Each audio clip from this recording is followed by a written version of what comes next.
ஒரு கிராமத்துல நடந்த கதை இது. வசந்த் நகருங்கிற கிராமத்துல ஒரு பெரிய ராணா சேட்டுங்கிற பணக்காரர் இருந்தாரு. அவர்கிட்ட காலு மாலி அப்புறம் அவரோட மனைவி சாவித்ரி 2 பேரும் வேலை பார்த்தாங்க. இந்த சேட் கிட்ட ஏக்கர் கணக்குல ரொம்ப பெரிய நிலமெல்லாம் இருந்துச்சு. அதை எல்லாத்தையும் இவங்க 2 பேரு தான் பாத்துக்கிட்டு வந்தாங்க. அட காலு, பழம் எல்லாம் நல்லா விளைச்சல் தருது இல்ல? முதலாளி, பழம் எல்லாம் நல்லாவும் இனிப்பாவும் இருக்கு.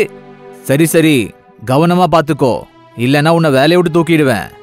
ஐயோ முதலாளி, இத்தனை வருஷமா நான் தானே பாத்துக்கிட்டு இருக்கேன். காலுவும் அவரோட மனைவியும் பல வருஷமா ராணா சேட் கிட்ட வேலை பார்த்துட்டு வந்தாங்க. அப்படி இருந்தும் அவங்க உழைப்புக்கேத்த கூலி அந்த சேட் கிட்ட இருந்து அவங்களுக்கு கிடைக்கவே இல்ல. அது மட்டும் இல்லாம இந்த சேட் அவங்கள வேலையை விட்டு நிறுத்திடுவேன்னு மிரட்ட வேற ஆரம்பிச்சாரு. எத்தனை வருஷமா உழைச்சு நாம இந்த தோட்டத்தை வளர்த்துருக்கோம். ஆமா, இந்த நிலமும் நம்ம பிள்ளைங்க மாதிரி தானே. நாம இவ்ளோ உழைச்சும் முதலாளிக்கு கருணையே இல்ல. அந்த சேட்டை விட்டு தள்ளுமா, நாம நம்ம வேலையை நேர்மையா செஞ்சு முடிக்கிறோம்ல. நம்ம மேல ஏன் முதலாளிக்கு கருணையே வரமாட்டேங்குது? இந்த நிலந்தாமா நமக்கு எல்லாமே, இதை விட்டுட்டு எங்கேயுமே போக முடியாது. சாவித்ரியும் காலுவும் அந்த நிலத்தை ரொம்ப கவனமா பத்திரமா பாத்துக்கிட்டு வந்தாங்க. அப்புறம் பழங்களை தன் பிள்ளைங்களை போல காத்தும் வந்தாங்க. காலு, இங்க பாரு, இந்த கெமிக்கலை நிலத்துல போடு. கெமிக்கலா? ஆனா ஏன் முதலாளி? அட, இத போட்டா பழத்தெல்லாம் சீக்கிரம் அறுவடை பண்ணலாம். ஆனா முதலாளி, இது மரத்தையே நாசம் பண்ணிடுமே. அத பத்தி எனக்கு என்ன, எனக்கு பணம் சம்பாதிக்கணும், அவ்வளவுதான். முதலாளி, ஆனா இந்த பழத்தை குழந்தைங்களும் சாப்பிடுறாங்க. கொஞ்சம் அவங்கள பத்தியும் யோசிங்க. வேலைக்காரங்க நீங்க எனக்கே புத்தி சொல்றீங்களா? அப்படி இல்ல முதலாளி, தப்பான வேலைய எங்களால பண்ண முடியாது. அப்படின்னா என் நிலத்தை விட்டு உடனே கிளம்புங்க. ராணா சேட் காலுவையும் சாவித்ரியையும் கழுத்தை பிடிச்சி வேலையை விட்டு வெளியே அனுப்பிட்டாரு. அவங்க 2 பேரும் அழுதுகிட்டே அவர் முன்னால கையேந்தி நின்னாங்க. ஆனா அந்த ராணா சேட் அவங்க சொன்னதை எதையும் காதுல வாங்கல. அப்புறம் இந்தாங்க உங்க வீணா போன ஸ்ட்ராபெரி, இதையும் நீங்களே எடுத்துட்டு போங்க. அந்த சேட் அங்க இருந்த ஸ்ட்ராபெரியோட சின்ன சின்ன செடியை பிடுங்கி எடுத்து அவங்க பக்கமா வீசுறாரு. இப்ப நாம என்னங்க பண்றது? எல்லாத்தையும் கடவுள் பாத்துப்பாரு, நீ கவலைப்படாத. 2 பேருமே நடந்தது நினைச்சு ரொம்ப கவலைப்பட்டு வருத்தத்துல இருந்தாங்க. ஆனா அந்த நேரத்துல திடீர்னு ஒரு கழுகு கீழே வந்து விழுந்தது. அச்சச்சோ, இந்த கழுகு மயக்கத்துல இருக்கே.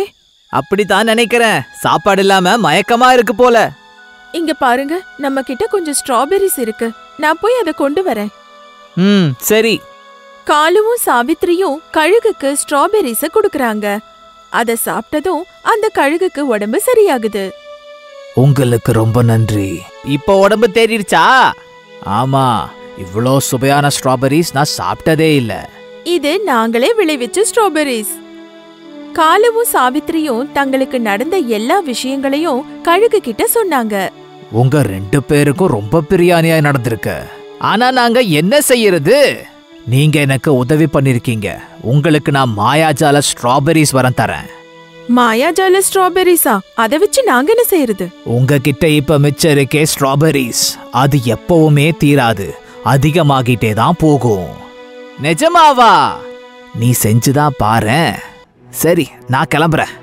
இந்த விஷயத்த சொல்லிட்டு கழுகு பறந்து போயிடுச்சு. நான் தான் சொன்னேன்ல, அந்த கடவுள் நமக்கு வழி காட்டிட்டாரு. சரி வாங்க பார்க்கலாம் இந்த ஸ்ட்ராபெரிஸ் வேலை செய்யுதா இல்லையான்னு. காலுவும் சாவித்ரியும் அந்த மிச்சம் இருக்கிற ஸ்ட்ராபெரிஸை எடுத்து நிலத்துல போட்டாங்க. தினமும் ஏகப்பட்ட ஸ்ட்ராபெரிஸ அறுவடை செஞ்சாங்க. அத வச்சு அவங்க நிறைய பணத்தை சம்பாதிக்க ஆரம்பிச்சாங்க. அப்புறம் அந்த மேஜிக் ஸ்ட்ராபெரியோட உதவியால ஏகப்பட்ட நிலத்தை வாங்க ஆரம்பிச்சாங்க. அந்த ஊர் முழுக்க அவங்களோட புகழ் பரவ ஆரம்பிச்சுது. அப்படி என்ன புதையல் அவங்களுக்கு கிடைச்சிருச்சு? இந்த அளவுக்கு பணக்காரனாயிட்டாங்க? போய் பாப்போம்.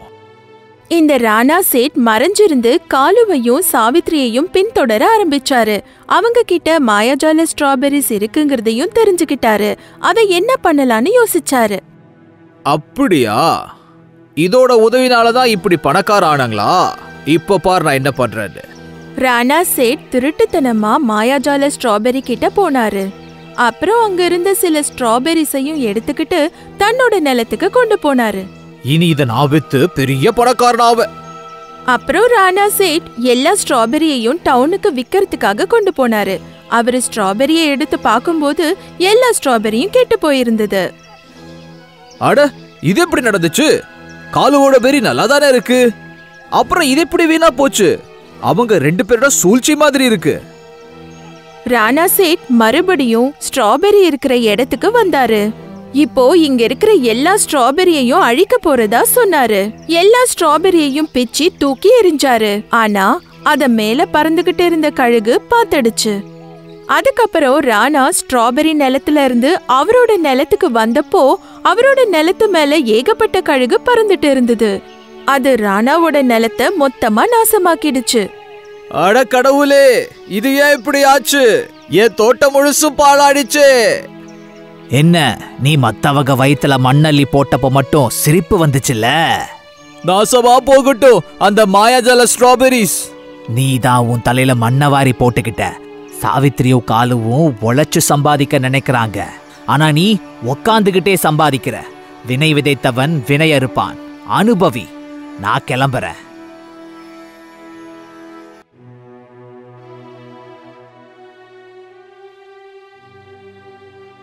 அஜ்மேருங்கிற ஒரு ஊர்ல ஸ்வாதிங்கிற ஒரு சின்ன பொண்ணு அவளோட அம்மாவோட வாழ்ந்துட்டு இருந்தா.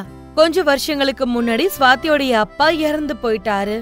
அதனால வீட்ல இருக்கிற அத்தனை பொறுப்பையும் ஸ்வாதியும் அவளுடைய அம்மாவும் தான் ஏத்துக்க வேண்டியதா இருந்துச்சு. முன்னெல்லாம் ஸ்வாதியோடைய அம்மா வெளியே போய் வேலை பார்த்துட்டு இருந்தாங்க. ஆனா வயசாகி வியாதியும் வந்ததுனால இப்ப அவங்களால எதுவும் செய்ய முடியல.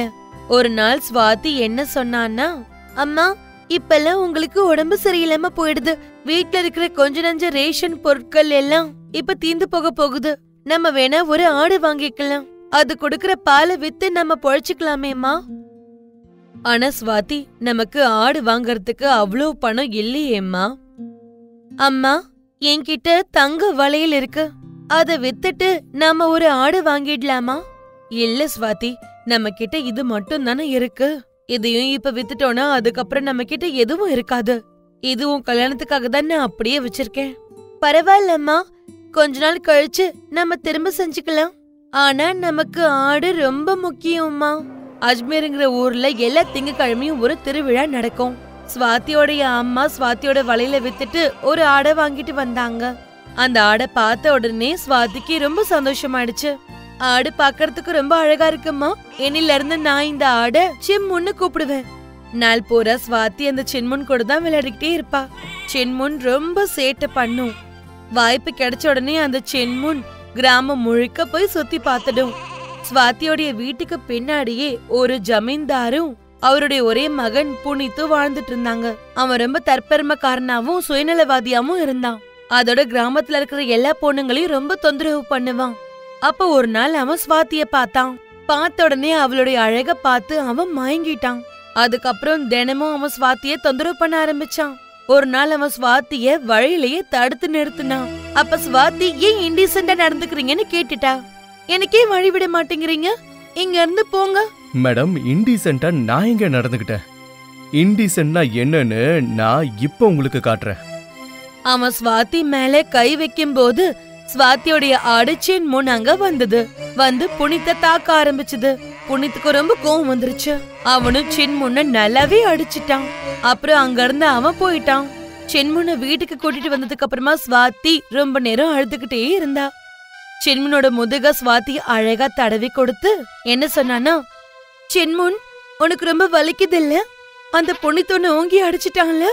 சின்முன்ன ஸ்வாதி கட்டி பிடிச்சுக்கிட்டு என்ன சொன்னானா, சின்முன், இன்னைக்கு நீ எனக்கு பெரிய உதவி செஞ்சிருக்க. அவன்கிட்ட இருந்து என்ன காப்பாத்திட்ட.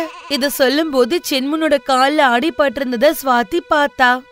அடே கடவுளே, உனக்கு ரொம்ப அடிபட்டிருக்கே அப்படின்னு சொல்லி சின்முனோட கால்ல கட்டு போட்டு விட்டா. அதுக்கப்புறம் ஒரு குச்சியை எடுத்துக்கிட்டு வந்து சின்முன்ன அதுல அவ கட்டி போட்டுட்டா. அப்புறம் அவ சின்முன் கிட்ட சொன்னா, இன்னைக்கு நீ எனக்காக எவ்வளவு அடி வாங்கிட்ட. இனிமே நீ வீட்டுல தான் இருக்கணும். இனிமே என்னால உனக்கு எதுவுமே ஆயிடக்கூடாது சின்முன். கொஞ்ச நாளைக்கு அப்புறம் ஸ்வாதியோட வீட்டுக்கு ஒரு போஸ்ட்மேன் வந்தாரு. அந்த லெட்டரை படிச்ச உடனே ஸ்வாதி ரொம்ப வருத்தப்பட்டா. என்னாச்சு ஸ்வாதி, யாருடைய லெட்டர் அது? நீ எதுக்கு இவ்ளோ கவலைப்படுறமா? அம்மா, இது பெரியம்மாவோடைய லெட்டர். அவங்களுக்கு உடம்பு சரியில்லையா. அவங்களோட மகனும் மருமகளும் வெளியே போயிருக்காங்களாம். நம்ம இன்னைக்கே அவங்களோட வீட்டுக்கு போய் ஆகணும். ஸ்வாதியும் அவங்க அம்மாவும் அங்க போக தயாராகிறாங்க. அதுக்கப்புறம் சின்முன் கிட்ட வந்து ஸ்வாதி என்ன சொன்னானா, சின்முன், நாங்க 2 நாளைக்கு வெளியே போறோம். நீ எங்கேயும் போக கூடாது. தண்ணியும் பொல்லியும் இதோ உனக்காக நான் இங்கேயே பக்கத்திலே வச்சிருக்கேன் அப்படின்னு சொல்லி 2 பேரும் கிளம்பிட்டாங்க. அவங்க போன உடனே சின்முன் அந்த கொச்சியை உடைச்சு திரும்பவும் கிராமத்தை சுத்தி பார்க்க போயிடுச்சு. அப்ப புனித் அவனோட கார்ல வந்துட்டு இருந்தான். அவன் சின்முன்ன பாத்துட்டான். பார்த்த உடனே அவனுக்கு பழைய விஷயங்கள் எல்லாம் ஞாபகம் வந்துச்சு. சின்முன் அவனை அட்டாக் பண்ணது, அவன் நினைச்சதை செய்ய விடாம பண்ணதெல்லாம் ஞாபகம் வந்துச்சு. இதெல்லாம் நினைச்சு அவனுக்கு பயங்கரமா கோவம் வந்துருச்சு. இது ஸ்வாதிக்கு ஒரு பாடமா இருக்கட்டும்னு நினைச்சு அவன் கார்ல வேகமா வந்து சின்முன்னு மோதிட்டான். சின்முன் அந்த இடத்துல இறந்து போயிடுச்சு. 2 நாளைக்கு அப்புறம் ஸ்வாதியும் அவ அம்மாவும் வீட்டுக்கு திரும்பி வந்தாங்க. வந்து பார்த்தா சின்முன்னு அங்க காணோம். அதுக்கப்புறம் அவங்க கிராமம் முழுக்க தேடி பார்த்தாங்க. அப்புறம் சோர்ந்து போய் அங்க இருக்கிற ஒருத்தர் கிட்ட கேட்டாங்க, அங்கிள், நீங்க என்னோட ஆடு சின்முன்னு எங்கேயாவது பாத்தீங்களா? நான் என்னன்னு சொல்றதுமா? அதுக்கப்புறம் அவரு ஒரு வார்த்தை கூட சொல்லவே இல்ல. அங்கிள், என் சின்முனுக்கு என்னாச்சு? ப்ளீஸ் சொல்லுங்க, தயவு செஞ்சு சொல்லுங்க அங்கிள். உன்னோட ஆட்டுக்கு ஆக்சிடென்ட் ஆயிடுச்சுமா. ஆக்சிடென்ட்டா? எங்க? எப்போ? அந்த ஆக்சிடென்ட் எப்படி நடந்துச்சுன்னு சொல்லுங்க அங்கிள். அந்த ஜமீன்தார் பையனோட காரு தாமா. உன் ஆடு அங்க சுத்திக்கிட்டு இருந்தது. திடீர்னு எங்க இருந்தோ அந்த புனித்தோட காரு அங்க வந்துடுச்சு. அந்த காரு ஆடு மேல மோதி ஆடு செத்துருச்சுமா. இது கேட்ட உடனே ஸ்வாதி அங்க இருந்து ஜமீன்தாரோட வீட்டுக்கு ஓடி போனா. ஸ்வாதி பின்னாடியே அவளோட அம்மாவும் போனாங்க. ஐயா, உங்க பையன் தான் எங்களோட ஆடை சாகடிச்சான்னு கிராமத்துல இருக்கிறவங்க சொல்றாங்க. ஆமா, ஒரு ஆக்சிடென்ட் ஆயிடுச்சு. அதுக்கு பதிலா நான் உங்களுக்கு ஒரு புது ஆடு கொடுக்கறேன்.